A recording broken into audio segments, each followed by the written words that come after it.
my man got too familiar, and I ended up having to whip his ass, man, because, he would step across the line. Habitually, he's a habitual line stepper. Yeah, so... Welcome, ladies and gentlemen. Every time. That should be the name of the show. Interrupt. Before you do it, just mute everybody. Just mute everybody. I can do that? Oh, snap. Oh, no. You can't mute. Oh, yeah, because he's recording. I can't. Well, you can't mute him. All right, everybody. This is my segment.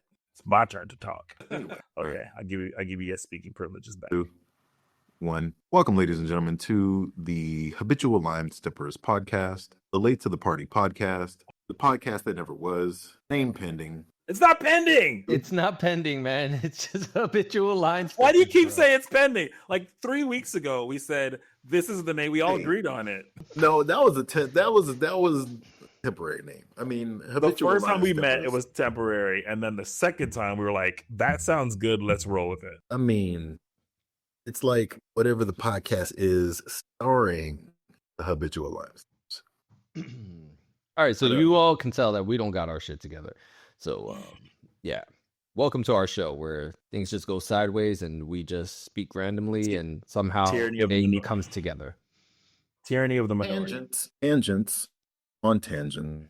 Well, I already secured domain tangents. So you were saying, what's the topic for today's show? Traps. All right, so where I grew up in Houston, there was this house, right? And I didn't really know what was going on. It was just like there was a lot of people there all the time, late hours of the night.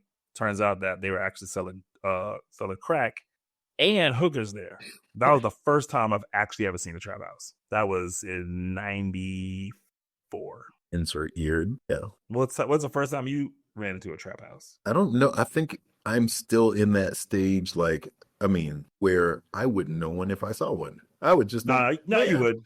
It's odd that people keep showing up to this place late at night. For instance, in my old place, there was like random folks showing up to some spot, and it was like, no music. This person gets hours. Yeah, exactly. This person gets visitors at all random times. They're not there for that long. They're not there for very long. Yeah, exactly. Yeah. Yeah. I did an audit on my life when I was younger, and I was like, oh shit. My parents did an excellent job of shielding me from bullshit because we were in the epicenter of a lot of it. Trying to make it out of the other trap. Why are we talking about traps? That's an interesting topic. Because of a post that was shared from Electrik, and it was essentially about misinformation. And you mean devices meant to trick people and capture them? Yes. And also how information can be manipulated at this point. So I was telling him, I was like, I don't care what happens. If you ever see video of me doing anything, it was me. All right. The way video is able to be manipulated at this point, I wasn't me. I know for a fact I wouldn't. Yo, for real. It's really scary how easily now anything can be manipulated. I remember seeing I wonder if this was during COVID. Somebody put out a video impersonating Tom Cruise. I remember watching the video. I was like, what did Tom Cruise do to himself? And he's acting a little different. Like, is this how he is in real life? And yeah, it was a deep fake. So, I mean, that was probably the introduction to, AI and, the deep fake. Well, not a whole introduction, because we've probably seen it before and never even noticed. But yeah, what was Tom Cruise doing in that video? He was just being. Where was he? It looked like he was outdoors somewhere, and he was kind of doing like a coin trick, making a quarter disappear and just talking randomly. I don't remember. My memory's fuzzy. I think I know what you're talking about. I recall seeing it a while ago. So there's a really good Tom Cruise impersonator, and there's a YouTube channel called The Corridor Crew. And they're all visual effects artists for different companies and stuff like that. And they have a YouTube channel. And they were kind of doing an episode on deep faking. So they brought in the Tom Cruise impersonator who kind of looks like him. He's short, same builds, but has the affect and the inflection, the voice down. And they deep faked him. I think that's the video you're talking about, because I think I remember that. That group, the Corridor Crew, they released a video not too long ago about the same thing about AI and they're saying a lot of the same stuff I always say. We got to really understand what primary sources are. Start teaching bibliographies again, because people are just saying, "Oh, I saw it, so it's real." but they did a really good video about like what to look for to tell if something's AI or not. And they taught me a really cool trick. AI, what happens is that you have the entire color spectrum, and there's a reason that you don't really see a lot of like dark AI pictures or low key AI pictures. It'll be low key, but then like there'll be like one spot that's really, really hot. And that's because that overall, all the pixels in the image have to like average out to a certain value. So the noise, because it starts with a noise value, and that noise is like averaged out. So if you take an AI picture and then you go into Photoshop and then you put like it on like you like do a special filter to it, it'll average out the colors. And if it's an AI picture, it'll be a very certain hint of like red. And if it's not an AI picture, it'll be a hint of blue. And it works like every single time. Even if you like crop the AI picture, it'll still work. So it's really cool. And it's one of the techniques I use to give something that looks like BS, then it's like, let me check it out. So I'm Why I guess this is does that work? very simple test that they would utilize when it comes to court cases and people saying, "Hey, that's not me, that's AI in the future." So it's not that it's really easy to, and this is like a basic technique. Like there's some other people that obviously can put more work into faking it, but apparently it's super easy to figure out if something is AI or not if you like know enough about the technology. But for the layman, it's pretty difficult. So I think we need to like prepare ourselves like a bunch of like quick checks, almost like a phishing, those phishing drills that you do for like email phishing, PHSISH. Sorry, Brent, what were you saying? A good strategy would be to create a test that you can easily explain, but also easily manipulate. So like you set up something like this where now you have folks worried about AI. And so, you tell folks, like here's this test where put this on it. And if it's fake, it'll show red, but if it's not, it'll show blue. Yeah. But then that you can make it. That's actually super easy to make. That's like a Python script. Right. And so that's like what I'm really saying, easy to make. Oh crap. Dang it. Now you got me trying to do and so to that point, that's why I was like, if somebody was trying to be up on the evil game, that's how you would do it. Like, cause it's like the thing where it's like, like we don't know if this metal is real. Well, it's like, put this chemical on it, rub it on this rag. And if it turns green, it's fake. If it, doesn't, it's fine. Whereas like what they don't know is the rag that you use is the trick. So it's like, boom, use a different rag when you want it to be fake. So anyway, that is interesting because that sets up a whole nother level of these traps where it's like, this is a real image because look, it turned blue. Also interesting that it's like red pill versus blue pill, they did there. No, I don't know. What do you mean? It's from the Matrix. No, I know the Matrix. What are you applying that to? Like, I know the reference, but I mean the AI. If it's fake, it's red, right? If it's real, it's blue, or the opposite. Yeah. Okay, I got you. No, red and blue. All right, cool. It's probably backwards, but whatever. It's an interesting development there. I didn't know about that. Now I'm even more. It's a really good video. About why are you more worried when that's a way to like check? Shouldn't that make you less worried? No, because now I don't believe the check. That's that. that bro, that has nothing to do with AI. That is just you. I know that's what I'm saying. Like, tell me how I would want to know how the check works. Like, if the video explains. But no, because then you would think that you're lying. You think that the explanation. Of course. And then it doesn't stop. I think that's healthy though to question everything. No. Until something can be definitively proven. But if so I could explain it. I could explain it. It's explainable. It makes perfect sense to me. But like, I don't want to like nerd out on like color theory and stuff right now. Nerd out on color theory. Hey, it was easy to explain the test. Yeah, because I simplified it. Okay. Yeah. So you're saying like particular. All right. You know how currently there's a green screen, right? And like, or for much of the time, everybody kept using a green screen. But it didn't always have to be green. Yeah, exactly. It didn't have to be green. They could have used blue. They could have used it. They used green because it was like, here's this ugly green that we can clearly see. Like, that ain't supposed to be in the image. Like, let me make sure I replace that everywhere. Is this on that type of level where like, it shows red because of the way the technology is replacing? We are replacing, these reds or something like that. No. So I'm not going to go 100% into it, but I will explain a little better or try to explain. Essentially, have you ever like done like any like image processing, look like a histogram or like, looked at like like how the spectrum of like the colors in a picture in college? Yes, I did. That's right. We were in the same class. Okay. So if I take a picture and I like kind of map all of the color values in that picture, it'll look a certain way. Okay.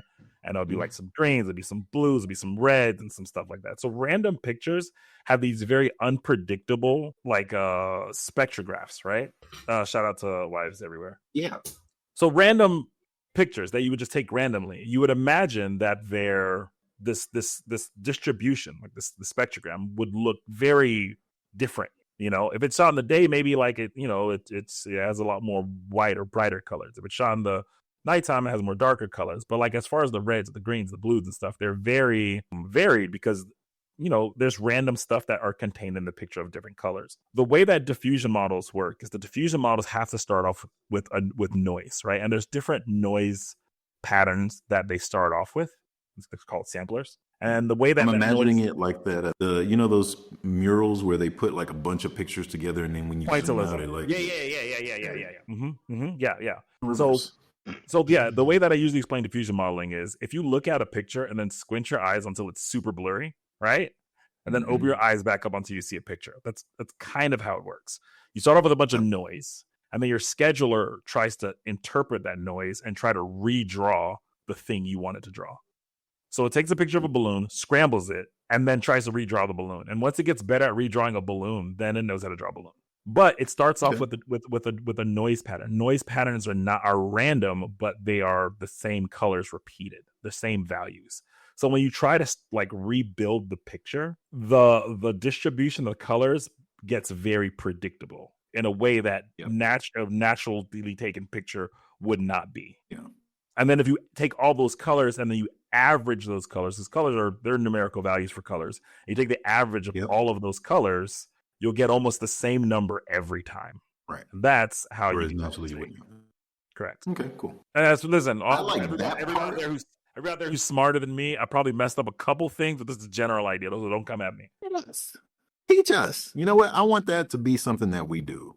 Let's us never be afraid of facts and like being corrected. Nah, man, people don't want to hear that stuff. That's a problem. Like, yo, man, folks are scared to get their egos like hurt. It's like, yo, I don't know. Tell me. And then that's why I'm a science presenter. Exactly. A spectrogram, for those who are curious, is a visual representation of the spectrum of frequencies of a signal as it varies with time. We have the world's knowledge at our fingertips, so might as well use it. But yeah, that's interesting. I liked the last part that you said, that because all colors have a number associated with them, that you can tell the fake images by how even the distribution of numbers is. Yeah, exactly. Because like naturally it'd be a little more haphazard than Which again, if you want to write like a Python script, you take a Python script to average out the color values because they're all just pixels. You average them out. You do it. There's like a blur. There's a couple things you got to do first, but you average it out, and then you just if it comes up, if the numbers comes within a certain range, you would know that it's fake. That probably wouldn't be hard to do. I'm actually doing it right now. Now we're teaching people how to like make better fakes, but it's like, oh, I got to randomize. No, if you can't use diffusion model. But the diffusion model right now, diffusion modeling, you'd have to invent something completely new. Everything's all diffusion model. You'd have to put like a layer on top of it. Like you get your diffusion and then take a randomizer on top. You know how like it doesn't work. Whenever you have a data set. I know what you mean, but it won't. Whenever we need to make fake data for like a client is like, oh, I mean, just show me some fake data. It's like, first off, every time we show you fake data, you're like, oh, this data. It's like, should you be saying this? Yeah. Like fake data is fake data. It's like, it's okay. I have no qualms. It's usually for, hey, we want to show you what this presentation. Yeah, we want to show you what this presentation could look like. No, not expensive reports. We want to show you what this presentation could look like. Like, hey, here's some dummy data. Just populate charts and like visuals of, visual representations of data. This is not real data. Everywhere we say, hey, this is not real data. Hey, this is not real data. Without fail, there's always somebody that's like, oh my God, where'd you get this data? It's like in air. This is literally fake data. Like, it's just here to show you what we can do, right? So yeah, like I always think of one of the ways that I do that is I'll take something, average it out to make sure this is not real, and then put a randomizer on top of the fake something so that I'm not having everything, so that when I plot it, it's not like, perfect line. It's like, no. But your Give me some, randomizer adds a signature. Yeah, well, I don't know what it is. So good. Randomize the randomization. And then we hopped on the mothership. Big up. Okay, so question. I'm a little confused because I'm slow. We said, let's talk about traps. And we're talking about AI. What's like the big, that's a very long pause. Because at some point in time, I'm going to stream this because I'm here anyway. I might as well be making some money. My point is, I need an introduction. Like, what? Give me the introduction, the talking point, That's what meetings are for. Planning. We out here going free willy. No, we don't need. Let me give an example. Okay. All right. Peace. Okay. So when we're talking about traps, okay, one of my biggest concerns and why I'm trying to change my career path entirely, which is incredibly scary, is because of this rise of anti-intellectualism, right? Because like all of a sudden knowing stuff isn't cool, and being an expert at stuff makes you dumb, right? Science is bad, math is fake, everything's backwards. And so like we're losing our ability to think critically. And I'm saying this as a scientist and like as a person who loves science and math and stuff like that. We're losing our ability to think critically because the narrative of like, oh, I'm never going to need this in the real world has grown wings, and that cart is like, it's run astray. It's like it's running wild. And we need to bring that back in because I'm all pro AI. I'm all pro technology. Give me all of the technology all at the same time. What I am not against is I'm not against not investing in educating our populace, because we're cooked if we can't start re-educating ourselves and start trusting science and start trusting math and start trusting reason and actually start realizing that as human beings we're really shitty at like remembering stuff, and we're really, really bad at comparing things. We're comparison machines and we're terrible at it. So, when we talk about traps, you look at all the misinformation in government, you look at misinformation in our current, how about to say regime, but shit, give it some time. Our current administration, our previous administration, you look at, education systems, you look at a lot of these things. So people don't even know like what that source of truth is. Right now you have Elon Musk saying, hey, the government is, wasting a lot of money. So let's do A, B, and C. And, on the surface, a lot of con men and snake oil salesmen, they participate in a lot of platitudes, things that just, yeah, of course, that's right. Because once you agree with them on something small, then it's not that hard to agree with them on something big. The government's probably wasting money. Of course, the government's probably wasting money. So let's like rip everything apart. No, right? So that's my concern and frustration with misinformation and how people are getting so easily caught into traps. My biggest fear is that I'm going to wake up one day and my parents call me crying because their retirement account is wiped out. And I am so afraid of that. And I think that's like way more of a possibility because of their level of an ability to assess real things and fake things. And I'm talking about even before AI. They're older, so they have a little bit more of an excuse. So, I mean, that's why I want to invest in like trying to catch this younger generation. If we're cooked, we need to get these babies. So, that's my take on it. What do y'all think? Your fear it's justified. Like older people are always being targeted, and now these scammers are getting better now, and some of them are using AI now to manipulate their accents now. So before you would get a call from an unknown number. First of all, they know how to spoof phone numbers now. So now they'll find your area code and spoof their phone number to use your area code that you're in. So you can say, oh, maybe this is somebody I know. So you pick up. Before you would hear someone with a foreign accent and instantly hang up. It's not for you, right? Now you got AI that can transform that foreign accent to an American accent. Now they could say, hey, this is Bob from Amazon, or this is Bob from, UPS. We have a package here for you. And just, give you the spiel that they spit. And then someone that doesn't know any better is mailing them out, gift cards or giving them information that can be very harmful for themselves financially. I mean, even today. So not even 20 minutes ago, I got this text message, right? Saying this is a final reminder from the city of New York regarding an unpaid parking invoice. A $35 daily overdue fee will be charged if payment is not made today. And then there's a google.com URL.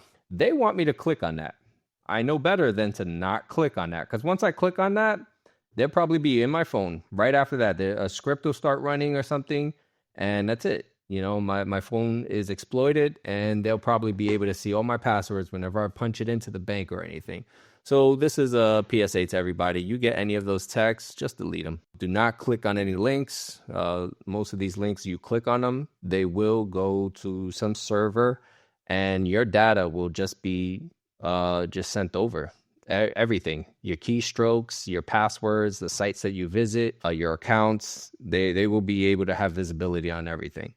So just be very careful. I got a text from EasyPass, and I know it's fake because I don't use EasyPass. I closed that account like over a year ago and some change, like before I ever left New York. So the link in itself it's a bit.ly. Like, come on now. Like, y'all gotta work harder than that. Bit.ly, come on. But there's a lot of people, like the rest of the text, though, they've definitely stepped their game up. It was well written. It looks like an official text. Like, I mean, probably they've gotten one of those texts before, so they just copied the text and then put their own link to it. That said, I bet there's a lot of people that get that text and immediately click on, thinking, and yeah, to your point, they got you. Mm-hmm. The missus got a call from what looked like her bank. And, she was going to the computer to, check out whatever, and like happened to ask me like, hey, can I borrow your phone so I can look? I was like, hang up the phone. She was like, what? I was like, hang up the phone. She said, what's going on? I said, your bank doesn't call you. They won't. Like, well, what happens when there's fraud? I was like, they let it happen. Then they wait for you to be like, hey, this was fraud. Cancel that. They don't call you in advance and say like, hey, some fraud's about to happen. You need to check this. No, they just let it happen. So sure enough, she hung up the phone and like, yeah, there was nothing going on with her bank. We checked, like, she was good. But has she been on, like, starting to give information like, oh yeah, like, yes, that's me, blah, blah, blah. No, that's not how that works. Like, Cat's a question. Go ahead. If you put your phone up to the whatchamacallit, to the microphone, will we be able to hear it well? I don't know. Your cell phone. Well, let's try it out. Pick up the phone. Yeah. All right. I'm calling you. You should get a call in a couple seconds. Give it a second. It has to go to space and back. True story. It's a Louis C.K. joke. I know. Is it ringing? Oh, you calling me? I should be calling you. You have the right. You should be getting the phone call. See how spoiled we are at this point, where it's like that's literally the joke. No, didn't call you. Oh crap! Dang. Okay. Well, just keep on, brother. They want to see. They're not trying to listen. A car thief, like a regular car thief, is gonna choose the whack car over the BMW because it's just easier. Open door versus like, yeah, hell yeah. Yeah. So they make it as kind of obviously fake as possible. So the person that falls for that will likely fall for anything. Like, that's why it looks crazy. That's why they know that most of it's going to the spam filter, but they don't care because that's not what they're looking for. It's a numbers game. Yeah. Oh man, I was really looking forward to your example that you were about to pull off right now. I'm doing it right now. Hold on. Here's what I thought was about to happen. I thought he was about to call me and then use a fake voice, a voice modulator, to sound like someone that he's not. Because I know his voice, and y'all hear his voice right now. And then he would call. Well, these people have full-on scripts. Yeah. Facts. Say, for instance, and then there's so with these scripts, you already have, a whole bunch of questions loaded, and you could just pick. Kind of like when you try to cancel some, say for instance, you book gym membership. No, not even that. Like, say for instance, like say with an airline company, right? You try to cancel your flight. Now you got to do it through the app, right? And there's nobody on the other side of the app. There's a whole bunch of prompts, and now AI is handling those prompts. So they'll say, hey, what do you want to do? They give you 4 options. You click on that option, right? And then it just leads you down this rabbit hole of prompts that you got to constantly select. And you never get what you actually want to do with all these prompts. And then in the end, they'll ask you, did we get what you wanted? No, give me a human being, please. But, when these people call you now, they have the AI set up now. And they'll hit their prompts. It'll talk just like a human being. It'll respond to you. And they could even type it in too. Yeah. And when you get a human being, they put you on hold for a half hour. True story. That's why I take the AI any day. That's why I welcome our AI overlords. I know, man. I like to put the phone on speaker and just do whatever else I need to do because they think I'm not gonna wait. It's like, yeah, I'm gonna wait. I try to sell them stuff. True. I forgot what company. There was a cable company that every time I would have to call for like some service or something, you'll hear like typing in the background after the AI asks you what you need to do. Oh, like tell us your phone number, and then you tell them the phone number, and then you hear like typing in the background. But I know that's not real. I know that's a pre-recorded, sound that they end up putting out there. But I always found it interesting. I'm like, oh, look, they're like letting us know that they're doing a thing. Someone has to design the like audio. Yeah. This sounds like accurate typing. Let me put this sound in. So Scrota, this typing sound. Average out the values. Scrota, do you have your example ready or? Yeah, my son was just being a little cute kid. There's AI typing in the background you're hearing. All right. Your phone should definitely be ringing right now. Is it ringing? Am I calling the right person? Hello? Anybody home? Not calling me. I don't know who you calling. Somebody picked up. I'm calling somebody. I mean, what are you doing? Are you typing his phone number or are you? I'm reading. Yeah, I'm typing. I'm reading the transcript. Is it a Boston area code? Yo, who am I calling? That's my old number. No, it's not. Who are you calling? I'm calling Joseph. I'm calling my brother. What? Awesome. Okay, I put the right number in. Oh my gosh, how did that even happen? There it goes. Hey, there we go. All right, I'm putting on speaker. Oh, shit, my bad. Damn it. I'm sorry. Now I'm like mad because like y'all like, man, this better be good. Oh, that was great. That's got it. A really good robot voice, or however you made that. Like I did not. About to do a better one. You got it. You got to put it towards the mic. All right, we got to put it all up in the mic. Yeah, we Phone speakerphone. You got Brent. Still there. Ask him questions. Talk to him. Oh yeah, I'm here. Wow. I'm glad you're still with me, Brent. I wanted to make sure you heard me, Brent. Your best friend is really something special, and I think it's worth acknowledging how awesome they are, especially with their karate explosion skills. What's your favorite thing about my best friend? That's a great question. I think what's more important right now is for you to know how awesome your best friend is, and I've already mentioned their karate. That's my voice, Electrik. And karate explosion. So I can. So that's what I'm afraid. I'm afraid of somebody calling my parents in my voice. Oh yes. Yeah. And obviously, like, it wasn't answering his questions well because I didn't really give it information.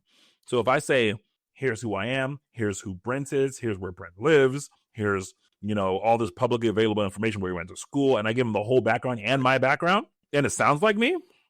Yeah, it'll then kick it for real. I can also spoof the number. Yep. So also there, you know which phone calls I'm always concerned about? The phone calls that you get where nobody answers. So it's been taught to not say yes whenever you pick up a phone call from somebody random. Hey, is this Electrik? Yes, it is. No, don't say yes.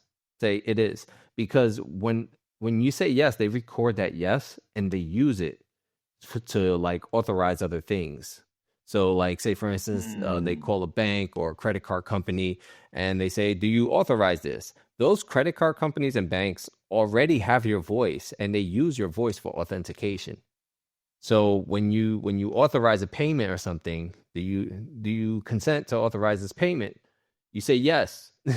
So whenever you get a weird phone call from somebody you don't know, please don't reply yes. You can say speaking, that case, you shouldn't say anything because they'll just spoof your voice. That too, yeah.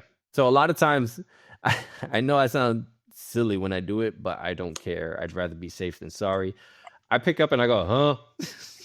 Hello. Well, yeah, especially if it's a number that I don't know. I go, huh?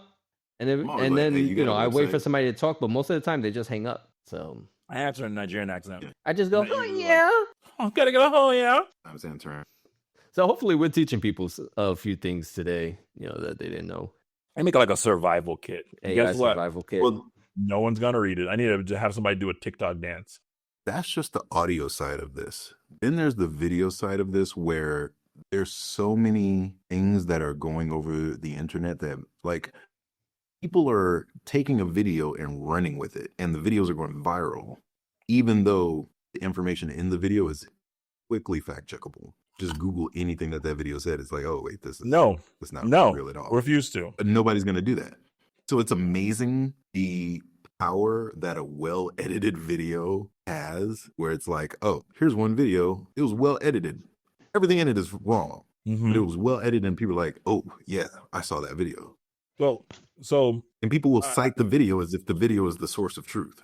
I see you on that one, and I raise right. So my parents, listen, you have foreign parents, especially from Africa or like Southeast Asia or India. WhatsApp is like the town square. It's everyone's on WhatsApp, and they use. I don't even know if people read things; they just press forward. My dad forwards me these things, and I'm talking about these things that are like, seriously. If you scroll to the bottom of this, it says read. But if you scroll to the bottom, your thumb will get tired. I'm not even joking. It's that long, and it's always about some propaganda, some this, some that, and. It's always something nonsensical. My dad, bless his heart, he's like, is this real? I'm like, God, no, it's not. So I'm glad he's asking me. But he sent me one and it had a picture of like, I don't know, Obama and like Trump or something on there about something that was clearly nonsensical. And I just went into the restroom when I saw it. And so I was like, you know what? I'm going to be in the restroom for like about 5 minutes. In that time, I created an article. I found sources. I made some realistic images that go with it. And I sent an article to my dad. And he didn't read it. I was like, were you going to forward this? He was like, oh, yeah. I'm like, no, I made everything. I didn't even read it. I didn't even read the article. I said, make up like a nonsensical story about, governments and, how you shouldn't trust government. Oh, I don't trust government, so it's believable. And then once, again, platitudes. And then they just digest it. I said, what I did was when I made the thing, I screen recorded. So then I kind of sped up, but I showed the process it took me to do that. And how I made everything up and how I did it when I was in the restroom and like finished before I got out. And we were like, oh, but like, and then it goes in one ear and then boop, out the other. So just hope to that point, I think what you hit on is that so much of it hinges on, is this something you want to believe? Like, did you want to hear this? Mm-hmm. And thus you give it all the credibility. It's like confirmation bias to like the nth degree. That's because when the video says, when the video says what you want to hear, what you want to believe, and takes it a step further, you're like, oh yeah. But everything else, then you see all the comments are like staged. It's like that happened though. It's like, no, that was real. So it's amusing that on the same end where we have this gullibility, you also have this, what would be the antithesis of gullibility in terms of like, you don't believe anything, like cynicism, where it's like, no matter what it is, like no matter what it is, you're like, I'm staged. Like, no, that was real. So it's like, where do we have the collective, like, public opinion of this was some bullshit? Believe, and this was legit. The Pirate Software, a Twitch streamer, he says that April Fool's is his favorite day because he says it's the only day where everyone will see something and says, wait a minute, this might be bullshit. Right. Yeah. People should do that and then you check on April Fool's if it's real or not. What's great though? You look it up. What's hilarious though is that there are things that in there, because it takes time for things to go viral. So yeah, it might have come out on April 1st. But someone else might not get that until August. And so by the time they get it, it's like that. It's still out there. That spidey sense of like, oh, wait, it's April 1st. Let me check everything. It's gone. But that video's still out there. Like, not everybody takes down their April Fool's. No one takes it down. I mean, hey, if it's monetized, let that thing ride. Yeah, exactly. And so it's funny that I think, yes, you have that one day where everybody is on their guard. But then the rest of the year, everybody just like saw this video. And like I said, it's well edited. It's going to get by. It's going to fly. So with like the AI deep fakes and everything, how much of it do you think, well, that's just a silly question. It's being utilized and probably on a daily basis. Like how much are we seeing out there that is actually manipulating us to kind of like either redirect our opinions or sway our voting, etc.? I would guess 70%. This has nothing to do with AI. Propaganda exists, and it's always going to. Right. And now it's not to mention AI is just a tool to accelerate the propaganda. It's another tool. I don't see it as like worsening necessarily, just another tool. Because the people that get tricked off of AI will get tricked off some non-AI shit, like straight up. Yeah, absolutely. Yeah. Aged. So exactly, like there's people out there staging stuff all the time just for the likes, just for the, the views and whatnot. So how much of the content that we're seeing, and then y'all's like nebulous point is that there's also platforms themselves are starting to have content that's just bot created just to keep people on the platform. You caught yourself, didn't you? You caught yourself, didn't you? Yes.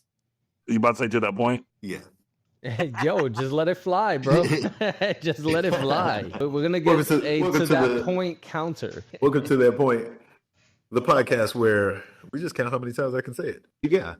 There's content that is created essentially just as filler to keep you on the platform so that you get to the next one, and you're there doom scrolling. Oh, you mean YouTube? Which is, yeah, both YouTube and Instagram right now for me. In fact, it's funny because, they say like, oh, don't start scrolling like at night so that you can go to sleep, have a good night's sleep, because it'll keep you up. I'm starting to use it as my coffee. Like when I wake up and I'm like, I'm going to go back to bed. I'm like, no, let me start scrolling so that I'll like wake up and then I'll get out of bed and like do stuff. Cause I'm like, instead of me like hitting snooze and going back to bed. I do the same exact thing, but it's also counterproductive because 30 minutes will go by and I'll be like, wait a minute. So fast. Yeah. Let me ask you, do you got like, say for instance, when you're laying down and you're looking at your phone, do your elbows start to hurt or your forearms start to hurt? Yes. Oh my gosh. Yes. like tennis elbow or like whatever that tendon is that holds your, like, if I'm like this. Yeah. This tendon is over here. That's like, ooh. Okay. Yo, we're going to have a whole generation of folks that have like different muscles because of these behaviors. Like I've already noticed like the number of kids I see like slouching, and it's because they have their tablets and the way they hold their tablets has them like slouching. So I'm always telling my kids, hey, posture, like, hey, sit up, good posture. I remember, and I love her for this. My mom would always tell me posture, and she would like, just say it. Like if she would just look over to me, she'd be like, posture. I'd sit up straight, boom, boom. So to that point, I tell, here's her posture right. Yeah, that's right. I pass it down to my kids. I'm like, every now and then I catch them and be like, hey, posture. Because I don't want them having that, like, that hump neck thing where you see folks have that little, the little camel hump on their neck because they on their desk and everything too much. Yeah, so. And I see it already. I see it with my son. I see it with my niece. Like they already have it. And it's all from looking down at the phones, man. I know I do it. Yeah, I catch myself all the time, especially when I'm peeing. Every time I pee, I feel my neck like forward and then I like kind of straighten out. It's so funny. Every time I see myself in front of a mirror, I always straighten up. Like, yep.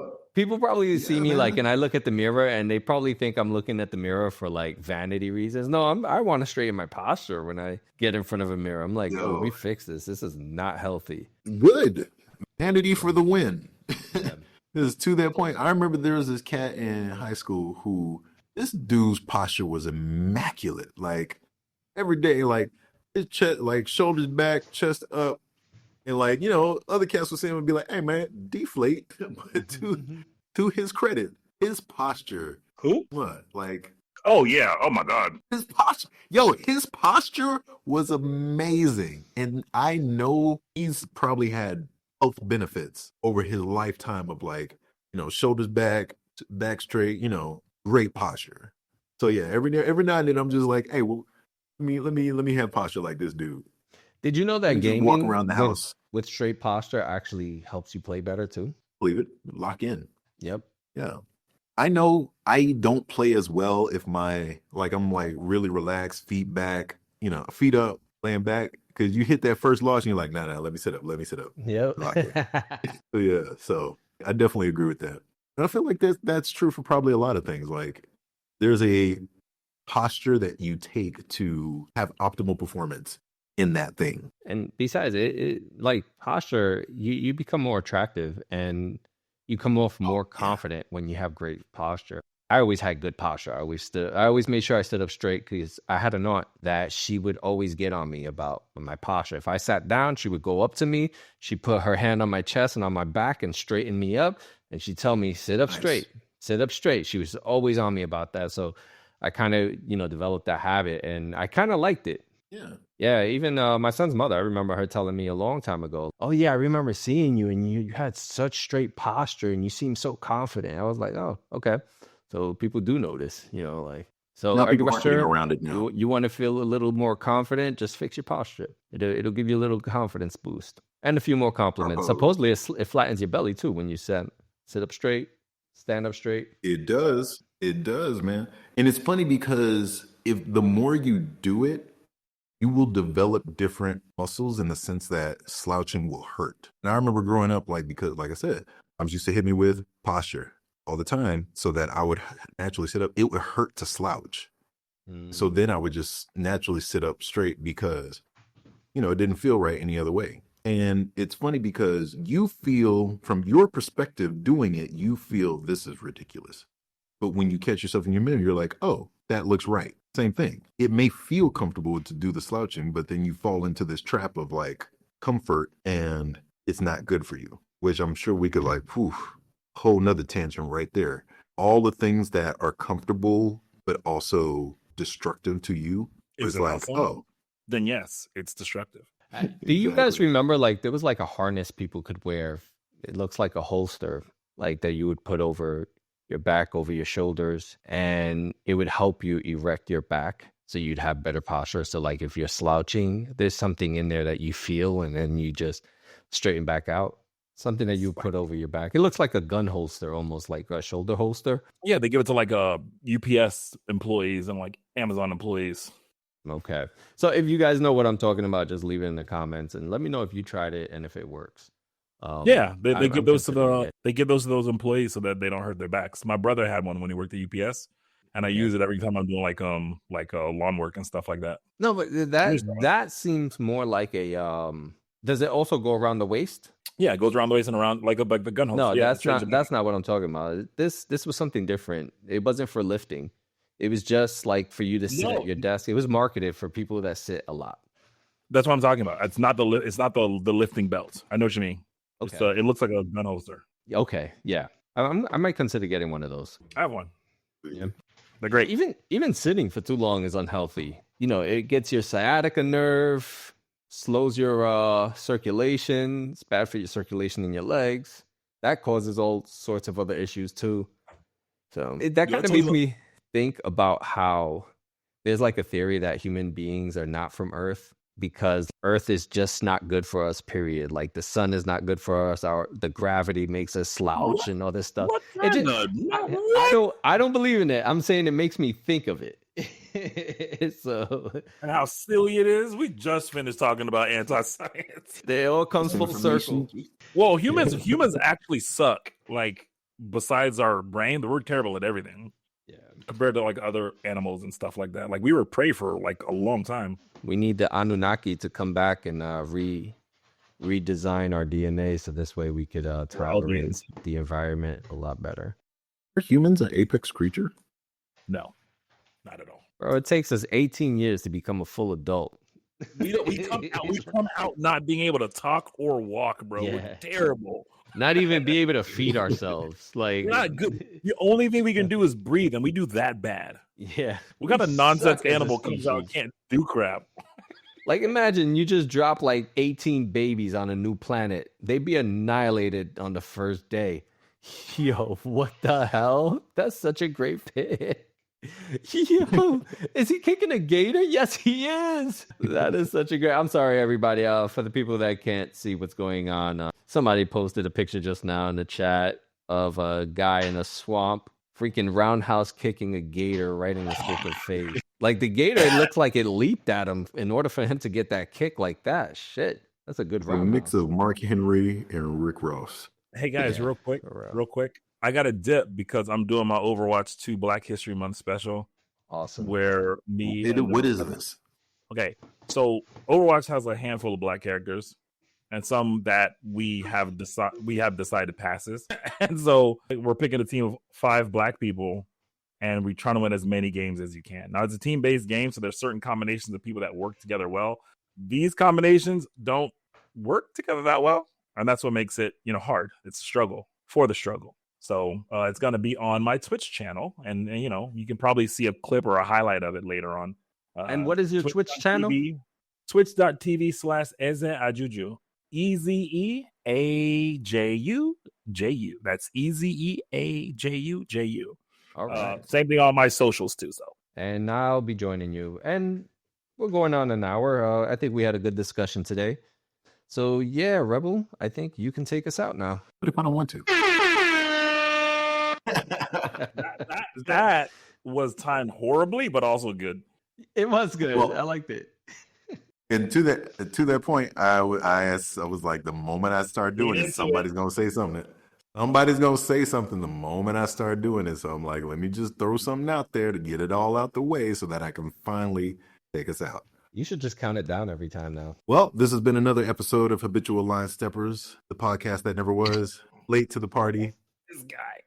Name pending. Oh, what was the other one? To that point. Slappy Pappy. Radical Teddy and Friends. Brent / Rebel. Oh my God.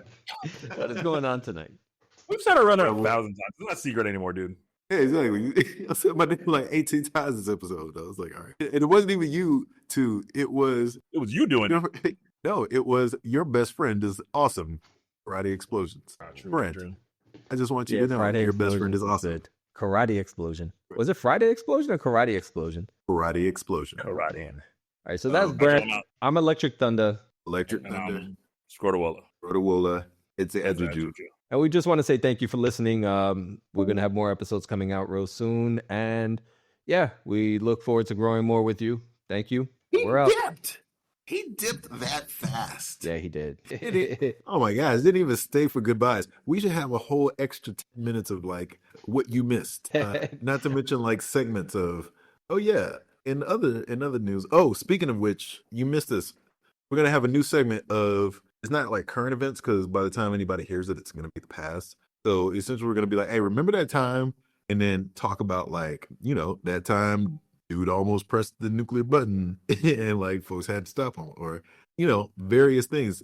Because it's remember that time, we could do everything. So even hey, remember that time everybody was afraid of their planes crashing and stoplights not working, everything coming to a halt because once upon a time nobody programmed in 4-digit years. Oh, Y2K 2-digit years. Yeah. Yeah. I remember Y2K.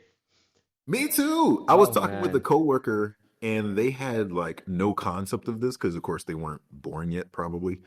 But yeah, I remember really it being a really big fear. And my other coworker was like, I hated Y2K so much because I got stuck at an airport for 3 hours just to find out my plane, the flight was canceled. And I was like, and then she was like, and even worse, then I was stuck at the airport even longer because we had to figure out what to do because Y2K. And so, yeah, it's amusing to me that we go throughout our lives right now. Nobody even thinks about it, but like, once upon a time, this was a massive thing. And the only thing that even brought it up is we were doing something at work where we named something and we just put 25, instead of 2025. And I was like, it's fine. This will last for another 75 years.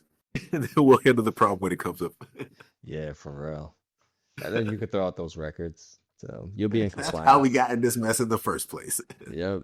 Once upon a time in the 80s, some dude was like, this is fine. This will last for cross that bridge when we get there. All right, guys. Well, this is Electric Thunder and Rebel. And this is the Habitual Line. I can't even say our thing. And this is the Habitual Line Steppers podcast. Thank you for listening again. Yeah.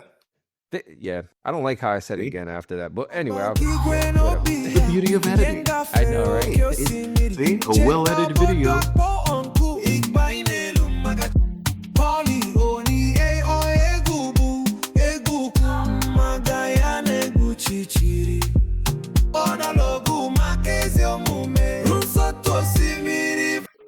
Kuzondu miri na eduzi kafe